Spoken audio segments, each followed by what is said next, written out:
Hey you, welcome back. Good to see your smiling face again. Normally, learning something new is pretty difficult. Tack that on trying to select a school and figure out the pathway for the rest of your life. Now, that just becomes super challenging.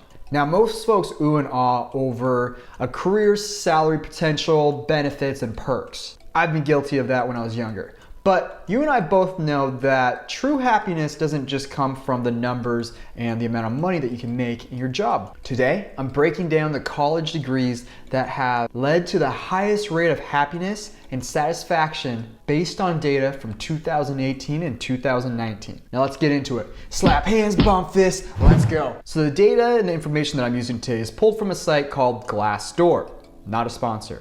But what we're really interested in is the data of the top 40 positions with the highest satisfaction rate from the past 2 years. What I then did was boil down those 40 positions down to the top 5 college degrees that could lead you into those pathways. And I was pretty surprised what that data showed me, and I think it may surprise you too. I'm gonna fly through this list of degrees, and then at the end, I'm gonna share some insight with you that can help set yourself apart even before you graduate and help put you in the top 1% of your graduating class. So starting off with the 5th happiest college degree, it's industrial design and engineering, coming in with a 4.13 on the scale of 1 to 5 on employee satisfaction. Now the positions that landed on the top 40 rank were product designer, project engineer, and manufacturing engineering. These type of roles are actually a little bit harder to get, and it's a bit more rare out there in the workforce. Product designers, engineers, and manufacturing engineers, they're not what you would call an entry-level position. These usually take a couple years to work into,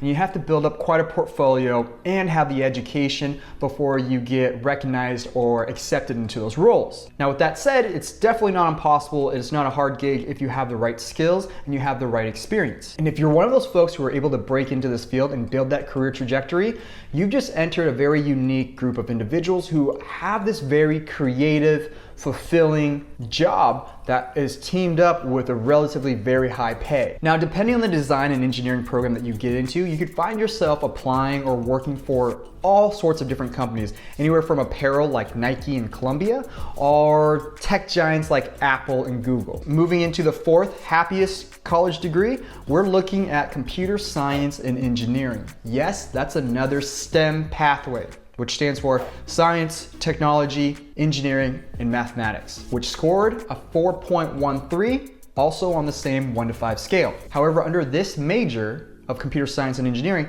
it landed 10 different positions on the top 40 list. The professions that were ranked were software development manager, customer success manager, data scientist, front-end developer, mobile developer, site reliability developer, developer engineer, business intelligence development, and hardware engineering. Now, taking a look at these professions and jobs, you're combining a very high level of autonomy with pay. Now, most of these folks in these careers are able to work remotely, or even sometimes in a venture-backed swanky office with a cappuccino machine, ping pong tables, and free lunch and snacks. These positions aren't just ranked the highest among STEM pathways, but also probably within the entire workplace in general. Now, one thing to keep in mind is this group of individuals tend to be more introverted. Not always, but most of the time. They also love to problem solve and find solitude in working on their own or in very small tight-knit groups that are with like-minded individuals. So if you don't mind crunching numbers or working on a computer and sifting through lines of code,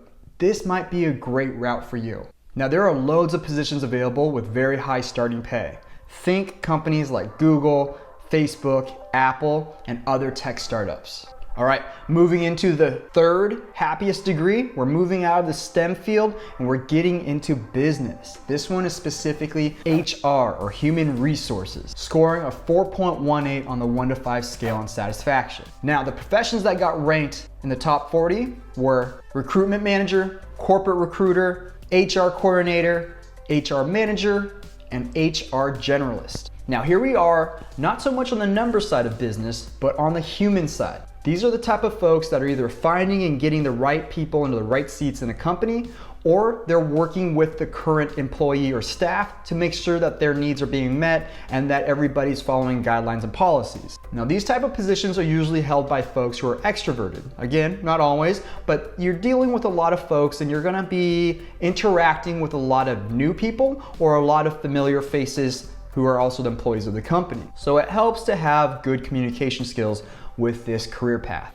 So most of these positions are available in any companies that have a larger employee base, usually about a dozen or more. Moving to the second happiest degree, we've got finance, also another business degree, scoring a 4.23 on the satisfaction scale. Now, the positions that made the ranking were risk manager, strategy manager, financial consultant, and compliance manager. Now, I know it sounds kind of funny because none of these really sound like they're finance related.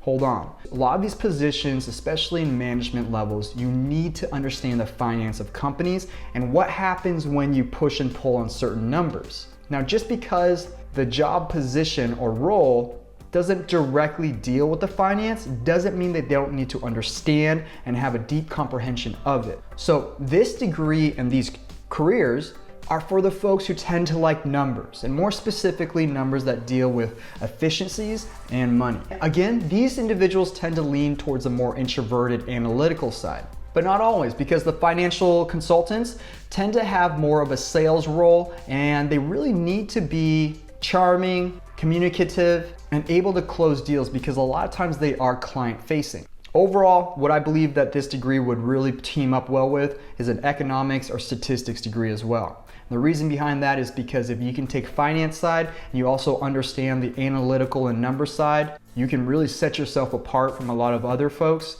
and generate a ton of value for companies. Now, these type of positions don't just have a high pay, they also have quite a bit of control over their day-to-day work. They're usually working on smaller teams, and they have a direct impact on the company. The only downside of this career pathway is that it's a little bit more niche. You're gonna be moving more towards the companies that are larger and more established in their industries, just because this is a large investment that doesn't have a direct connection to sales or to the bottom line.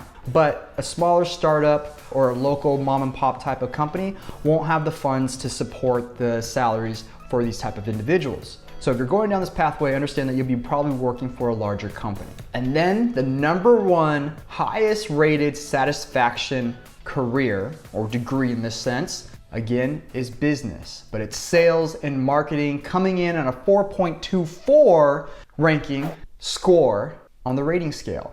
And it took up 9 slots in the top 40 professions, including sales operation manager, marketing assistant, brand manager, communication manager, marketing manager, enterprise account executive, sales engineer, creative manager, and strategic account manager. So just like any of the other majors, what you learn in sales and marketing really depends on the program that you get enrolled in. But essentially you'll be learning about advertising, promotion, marketing communications, public relations, market research, consumer behavior, and overall marketing strategy, management, and sales. Now, just as a quick note, sales and marketing are two completely separate departments. They're often lumped together in education, and that's because they do share some common threads and similarities.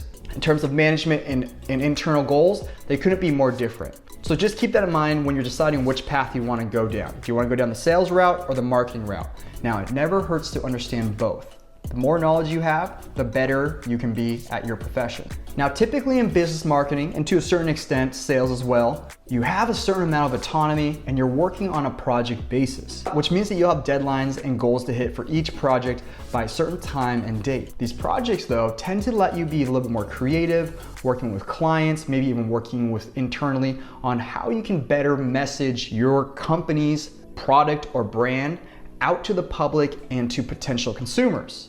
Now, the sales side of things is to leverage that message that you're creating in the marketing department and generate and acquire more customers. Both these sides can be very high paying fields, usually leaning more towards the sales side. If you get higher up, it can be extremely lucrative just because of commissions. So if you like a high paying career and you're okay with abstract concepts and deadlines, this may be the degree for you. Now, the great thing about these professions is that all companies need folks in this area, both big and small. The only difference is how big their pocketbook is and how much they'll be able to pay you and the type of responsibility that you'll be taking on. So being a social marketing media manager at Facebook is gonna look very, very different than a marketing manager at a local dentist office. So with that being the short list of the majors that are connected to the highest satisfaction rated careers, in the next video, I'm going to tie the degrees with the highest happiness level with the highest paying, because sometimes those don't align. Now, when thinking about what you want to study, and I know I've said this before, both in the comment sections of other videos and in my previous videos, is try to combine opposing majors and degrees, which will give you a full spectrum in both skills and mindset. Now, what I mean by that is don't go down the traditional path of teaming up a general business degree with like a philosophy degree or philosophy minor. Team it up with something that's active, that can give you some great hard skills and sets you off and different from everybody else graduating. So for example, if you had a business marketing degree with a physics minor or double major, or a computer engineering degree with a business leadership minor or double major. What this does is that it sets you apart from all the different folks who are going into those fields, and the biggest difference is that it sets your mind up to look at problems differently and attack problems from a different perspective. What this allows you to do is you are able to generate even more value for your company or for yourself if you're starting your own business. And when you start thinking differently, you come with different solutions, and quite often in the marketplace, doing things well and being different is often the best thing to do. Now, my name is Kai, and I quit my day job at 27 after building a decent sized portfolio, bought some land, and hand-built my own home. I now make content on how to generate additional income and basic financial education on getting out of the rat race with a spin of essentialism, which is basically like minimalism, but with a bit more of a flair. If you got questions, hit me up down below. Otherwise, if you like this video and found some value in it, feel free to share it with your friends or family. Don't forget to like and sub, it helps out the channel a ton. Otherwise, thanks so much for tuning in, and I'll see you guys all in the next video. Peace out.